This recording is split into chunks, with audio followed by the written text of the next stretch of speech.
แสนของตัวนี้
หมอบน้องเท่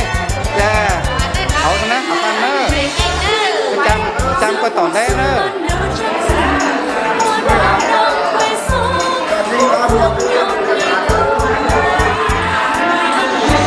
มันงี้นะ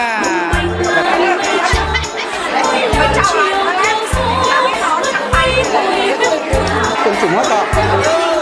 เนอะไม่ไปเนอะ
เขาหมอบน้องเท่จ้าเอาตรงนั้นเอากันเนอะ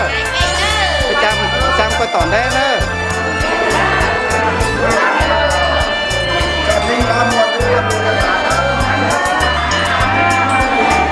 มันงี้นะของโฮเนอะโยเนอะอาบาโยอาบาหวังเลยอาบาจุ่ม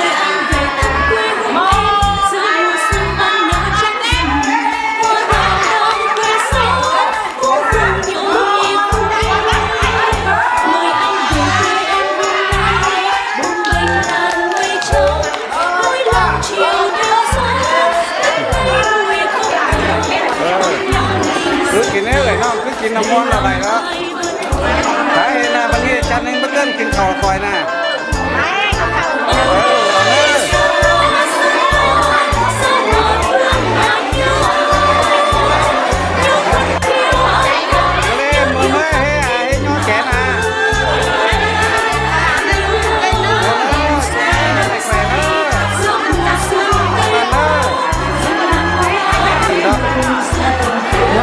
น้องน้อยก็ถ่ายแค่กับอาจารย์แง่ด้วยเห็น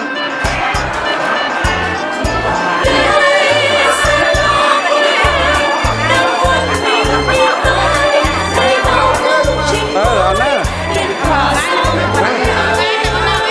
เขาหมอบน้องเท่จ้าเอาตรงนั้นเอากันเนอะ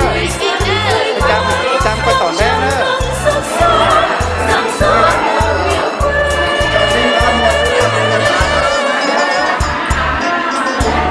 มันงี้นะเอาเนอะเขาหมอบน้องเท่จ้าเอาตรงนั้นเอากันเนอะจำก็ต่อได้เนอะ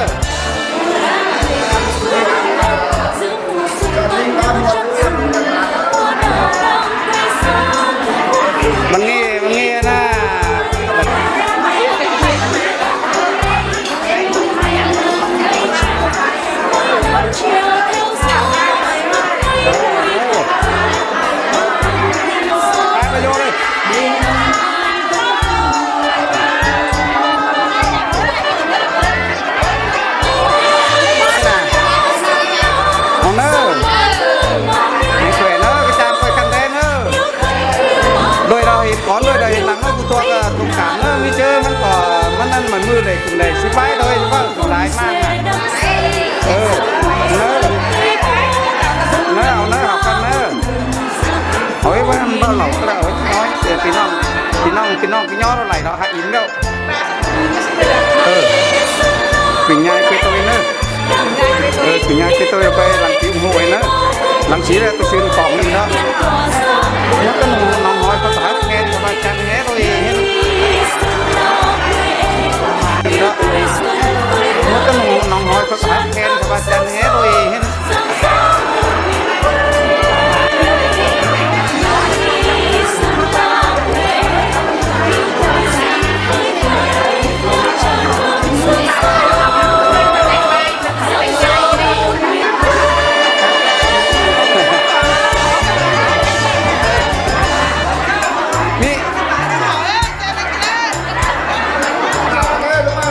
เอาเนอะเขามองพี่น้องเขามองพี่น้องเท่แย่เขาตรงนั้นเอากันเนอะจำก็ต่อได้เนอะ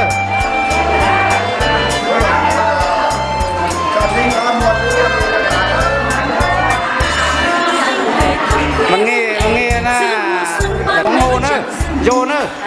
hai ba lúa ba ổn này hai ba chung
để lòng ai vẫn vương.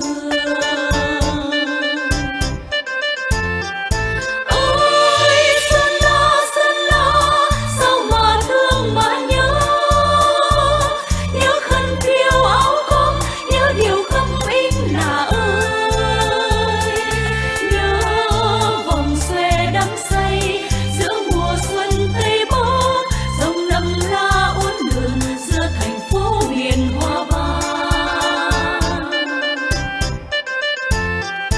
Đây Sơn La quê em đang vươn mình đi tới, đây bao công trình mới điện tỏa ra muôn nơi. Đây Sơn La quê em như tuổi xuân phơi phới, đang tràn căng sức sống rạng rỡ một miền quê. Đây Sơn La quê em như tuổi xuân phơi phới, đang tràn căng sức sống rạng rỡ một miền quê.